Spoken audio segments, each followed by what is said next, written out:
Muy buenas tardes. Bueno, pues Israel nos va a hablar desde el río Nilo hasta el océano Atlántico, el periplo más lejano de la diosa Isis y su culto. En este caso se trata de un licenciado en Historia por la Facultad de Filosofía y Letras de la Universidad de Cádiz. Ha realizado un máster en Patrimonio Histórico Arqueológico, igualmente el MAES, el máster en Profesorado de Enseñanza Secundaria Obligatoria y Bachillerato, título de experto universitario en Historia y Filosofía de las Religiones por la Fundación Javier Zubiri y la UNED, y sus principales líneas de investigación están centradas en el estudio de la diosa Isis y su culto en el mundo mediterráneo de época helenística imperial. Sobre ese tema ha impartido conferencias y escrito artículos en publicaciones científicas, tanto a nivel nacional como internacional. Actualmente se encuentra realizando su tesis doctoral sobre la vertiente marítima de ese culto isiaco en el Imperio Romano, dentro del doctorado en Historia y Arqueología Marítimas del CEIMAR, estando esta dirigida por los doctores Francisco Javier Guzmán de la Universidad de Cádiz y Sabino Perea de la Universidad de Murcia. Dispone de un contrato FP de la UCA, es decir, de formación del personal investigador, y por tanto un becario de investigación. No es fácil obtener por concurso de méritos y por esfuerzo este tipo de vínculo, que normalmente, y así esperamos que sea, pues se prolongue con otros tipos de situaciones administrativas, y gracias a ello imparte docencia en el grado en Historia, en el máster de Patrimonio, Arqueología e Historia Marítima, en el aula universitaria de mayores y en la prueba de acceso a la universidad para mayores de 25 años. Así que, esperando con inquietud ese largo periplo, pues le cedo la palabra a Israel. Muchísimas gracias. Buenas, ¿se me oye? Pues antes que nada, muchísimas gracias por la presentación. Gracias, como no, a los coordinadores del evento. Como ha dicho el doctor Moreno, son absolutamente necesarios, más que nunca en nuestros días. Y también muchísimas gracias a vosotros por estar aquí escuchándonos en esta tarde. Bien, pues yo vengo a hablaros de modo muy resumido, son 20 minutos solamente, sobre cómo la diosa Isis, una diosa que todos asociamos con el antiguo Egipto, acaba llegando al océano Atlántico, algo que a priori nos puede resultar incluso extraño. Para empezar, decir que en esa concepción historiográfica que conocemos como océano Atlántico, en esa concepción historiográfica que conocemos como el mundo antiguo, el océano Atlántico no es más que un invitado de piedra, es un actor secundario e incluso terciario que queda eclipsado por el mar Mediterráneo, el gran círculo en torno al cual se articulan la cultura grecorromana, el Imperio Romano, etcétera, y en todo caso por ríos en torno a los que aparecen civilizaciones. Por ejemplo, el río Tigris y el Éufrates, en torno al cual aparecen la civilización sumeria o la acadia, o el río Nilo, en torno al cual aparece Egipto, de la que vamos a hablar aquí. Nos trasladamos junto a Isis al antiguo Egipto y, como podemos ver, aquí el océano Atlántico no pinta absolutamente nada. Estamos en un territorio rodeado de mar Mediterráneo y que limita con otros países como Libia, Palestina, etcétera, pero que el Atlántico le queda bastante lejos a Isis. ¿Qué ocurre? Pues para empezar, y antes que nada digo que vamos a comprimir en 20 minutos milenios de historia, o sea que vamos a ir bastante rápidos. Isis es una diosa que se documenta por primera vez a mediados del tercer milenio antes de Cristo. Es una divinidad matriarcal del nacimiento, una divinidad femenina al uso, prototípica, y que destaca por dos cosas. Uno, el trono, que está en su cabeza, es su símbolo característico y lo que da sentido a su nombre, que en egipcio era Az, que significa literalmente trono, y luego por estar rodeada por una serie de divinidades como las que podemos ver aquí, entre otros ejemplos. Estaría Osiris, su marido y hermano, que es el rey del inframundo. Estaría Horus, su hijo, que es la representación viva del faraón. Anubis, ese dios psicopompo, ese dios que une el mundo de los vivos con el mundo de los muertos y que ayuda a Isis en no pocas de sus aventuras. Y otro elemento, principal de toda historia es el villano, que en esta ocasión sería Set, que es, como no, también hermano de Osiris y de Isis. Estas divinidades, junto a otras, forman parte del microcosmos o de todo lo que rodea a esta divinidad, que es la diosa Isis egipcia. ¿Qué pasa? Pues que esta Isis egipcia sufre una transformación absolutamente radical a raíz de varios acontecimientos, para lo cual necesitamos a dos personajes. El primero de ellos sería Alejandro III de Macedonia, también conocido popularmente como Alejandro Magno, y con posterioridad a la muerte de este general, de este monarca, estaría el general Ptolomeo, el cual fundará la dinastía tolemaica o lágida, que se asentará en Egipto durante varios siglos. ¿Qué ocurre? Que con Ptolomeo ya no estamos hablando solamente de un Egipto habitado por egipcios, sino hablamos de un Egipto habitado por egipcios, griegos, macedónicos, de distintos pueblos orientales que han venido acompañando al nuevo rey, y por lo tanto estamos ante una sociedad cosmopolita que poco o nada se parecía a la que había antes. Fruto de este cosmopolitismo encontraremos cambios como, por ejemplo, la fundación del puerto de Alejandría, que abrirá Egipto al mundo mediterráneo, tras lo cual la antigua tierra de los faraones no volverá a ser la misma.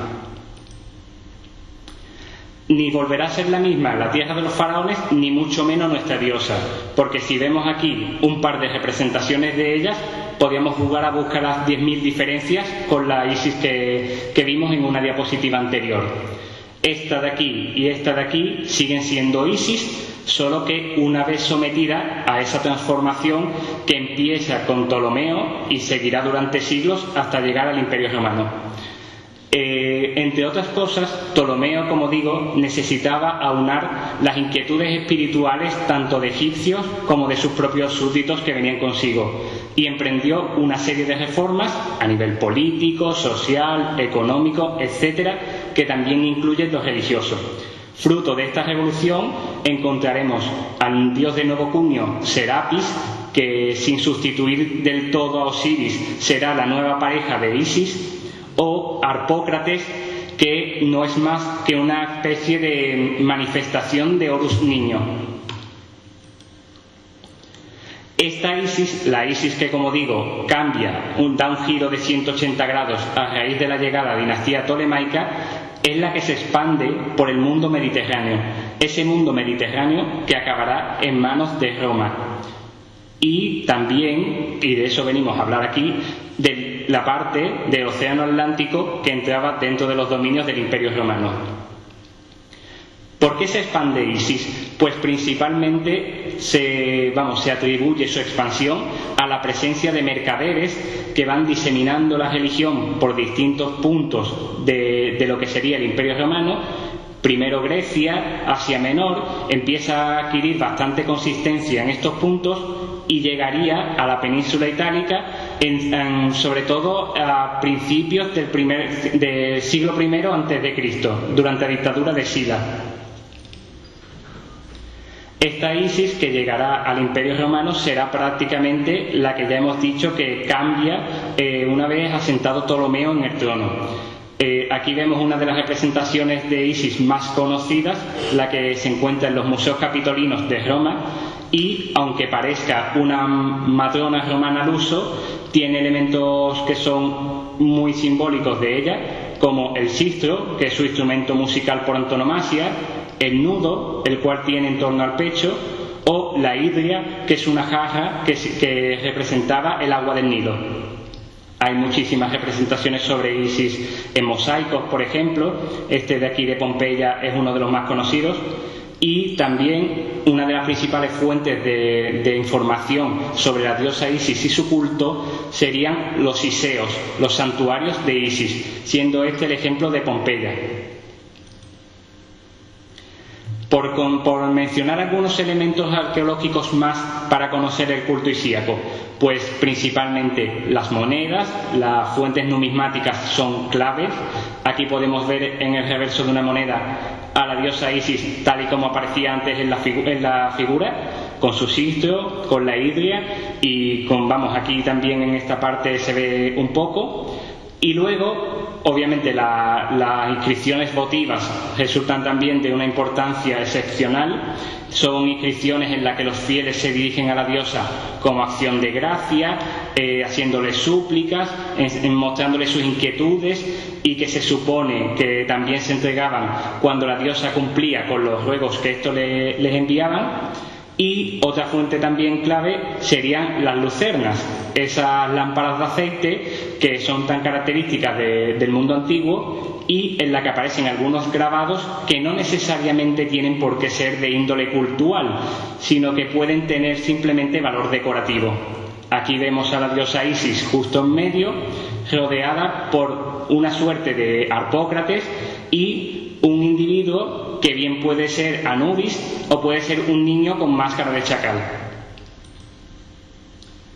El culto a Isis en el Imperio Romano aguanta prácticamente hasta el triunfo del cristianismo, e incluso un poco más. ¿Cuándo le perdemos la pista al culto isíaco?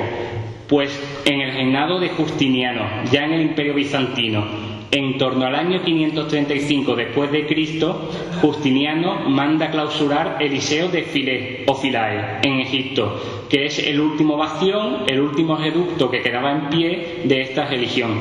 Sin embargo, ¿Isis desaparece para siempre de la historia una vez llegados a ese punto? No. Durante la Edad Moderna, autores como por ejemplo Athanasius Kircher volverán a recurrir a esta diosa egipcia, solo que en vez desde un punto de vista religioso, lo harán desde el punto de vista esotérico, planteando una serie de cuestiones y una serie de aspectos de la diosa absolutamente desconocidos hasta entonces. Y ya centrándonos en lo que viene a ser cómo llega Isis al Océano Atlántico, pues bien, he usado una serie de planos de una obra para mí fundamental de cabecera, que es el Atlas de la difusión de cultos isíacos de Laurent Bricolt, el cual incluye una serie de planos como los que vamos a mostrar aquí. En este mapa se pueden apreciar a simple vista que la cantidad de restos arqueológicos hallados hasta la fecha sobre Isis o sobre otros dioses egipcios son apabullantes y no se reducen ni muchísimo menos a Egipto, ni a la península itálica, ni a Grecia, sino que podemos encontrarlos en puntos tan distantes como las Islas Británicas. ¿Qué ocurre? Pues que para llegar a las Islas Británicas obviamente se ha debido recorrer el Océano Atlántico, que es lo que quiero tratar en estas diapositivas y de lo que hablaré en mayor profundidad en mi artículo.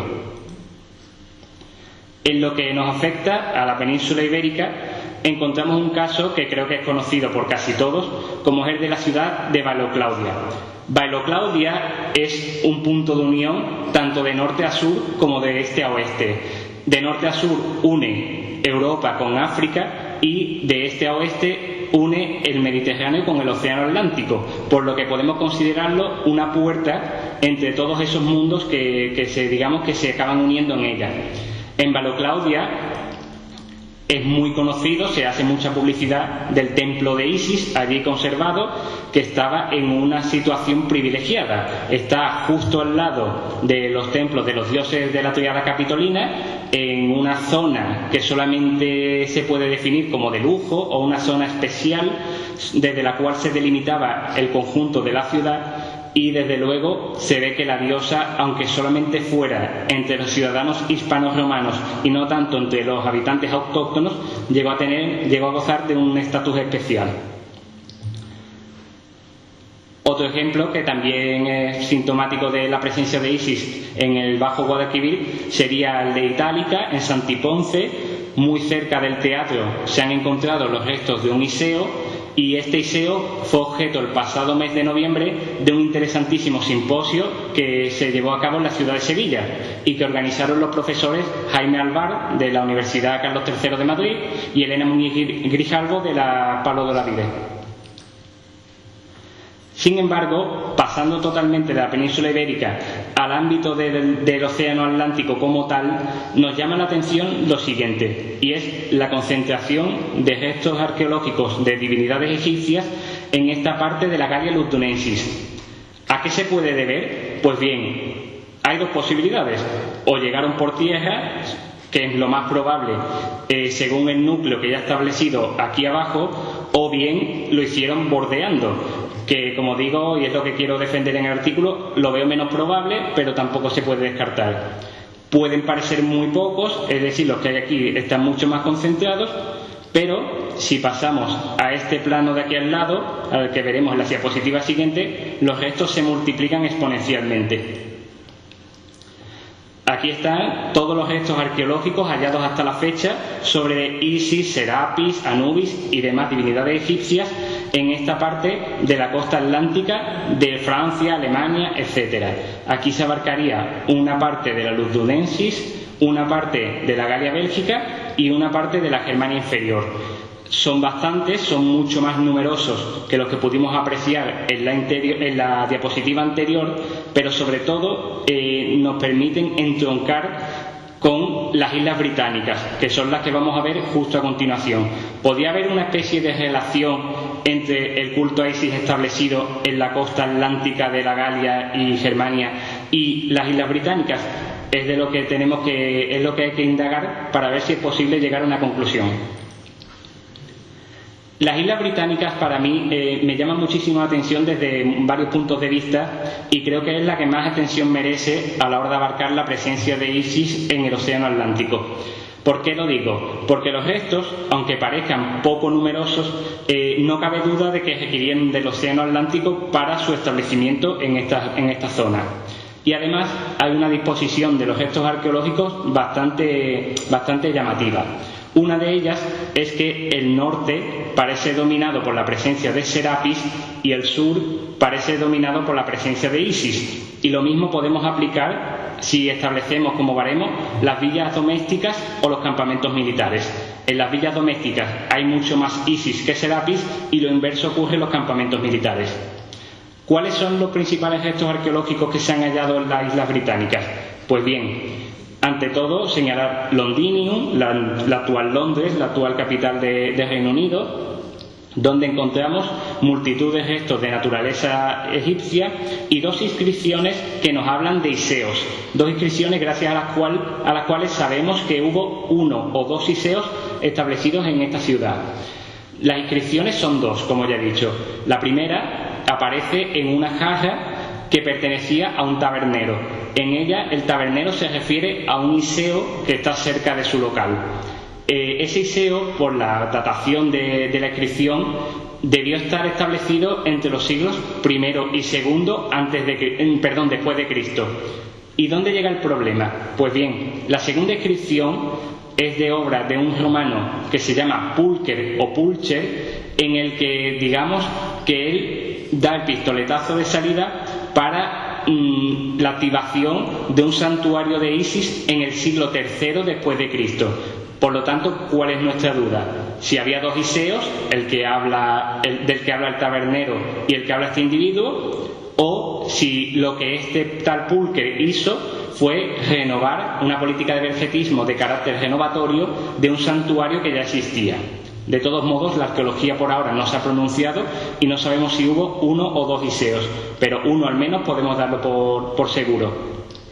Otros ejemplos de presencia egipcia sería Eburacum, la actual York, aunque ahí hay sobre todo presencia de Serapis, Iscaduneniorum, que es la actual Exeter, donde apareció un sistro, el elemento musical que, como dijimos, es el más característico de la diosa Isis, o Darabrae, que es Dorchester, en donde, sin haber tanta presencia isíaca, sí que aparecen restos de Osiris, de Serapis, de Horus, de Harpócrates, etc., lo cual es sintomático de que los dioses egipcios llegaron allí y por lo tanto Isis también tuvo que estar entre ellos. ¿Quiere esto decir que el comercio mediterráneo que propagó el culto a Isis por todo el Imperio Romano fue responsable de que acabaran llegando a las Islas Británicas? En mi opinión, no. La principal fuente de la que disponemos para hablar del Iseo de Londinium, o del supuesto Iseo de Londinium, es de un ciudadano romano que está con su dinero, digamos, abriendo las puertas de un Iseo. Esto parece una política de vergetismo de cara a lavar su imagen o a darse puntos ante los ciudadanos. Por lo tanto, da la impresión de que la presencia de cultos egipcios en las Islas Británicas pudo deberse más a la presión de los ciudadanos romanos allí establecidos que de los propios autóctonos o a sus inquietudes espirituales. No obstante, los restos arqueológicos encontrados hasta la fecha son tan poco numerosos que no se puede aseverar nada al respecto. A la hora de la verdad, en el mundo atlántico, en lo que podemos llamar entre comillas mundo atlántico aplicado a la antigüedad, solo disponemos de los iseos de las Islas Británicas. No se documenta ningún iseo ni en la costa occidental de Hispania, ni en la costa occidental de la Galia, ni por lo mismo aplicado a Germania. O sea que Britania, y por eso quería insistir tanto en las Islas Británicas, es nuestro principal referente a la hora de hablar de Isis en el mundo atlántico, con Baloclaudia, como digo, como puerta de unión entre el mar Mediterráneo y el Atlántico. Ya para terminar, como conclusión y con una imagen más de las más conocidas de los frescos de Pompeya relacionados con el culto a Isis, pues simplemente decir que queda muchísimo trabajo por delante, que los restos arqueológicos que hay hasta ahora no son suficientes y hacen falta muchos más estudios para delimitar cuál fue realmente el sentido de la presencia isíaca en el mundo atlántico, pero que desde luego podemos ver como una divinidad que estaba en Egipto, anclada en la tierra de los faraones en torno al tercer milenio antes de Cristo, acaba llegando tan lejos hasta las Islas Británicas, que era algo que ni los propios creyentes de su época pudieron imaginar. Pues bien, para terminar, insisto, quiero ofrecer más conclusiones en mi artículo, espero que vea su publicación, y sin más, pues espero no haberos aburridos, y muchísimas gracias por vuestra paciencia y vuestra atención. Muchas gracias a todos.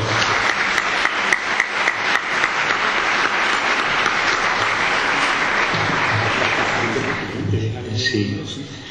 Muchísimas gracias a Israel Santamaría por el ajustarse al tiempo y además por ofrecernos, se lo lanzo a los presidentes presentes y futuros de la Asociación de Amigos del Archivo, pues un crucero saliendo de Baloclaudia y recorriendo pues todos los restos del culto a Isis del mundo atlántico.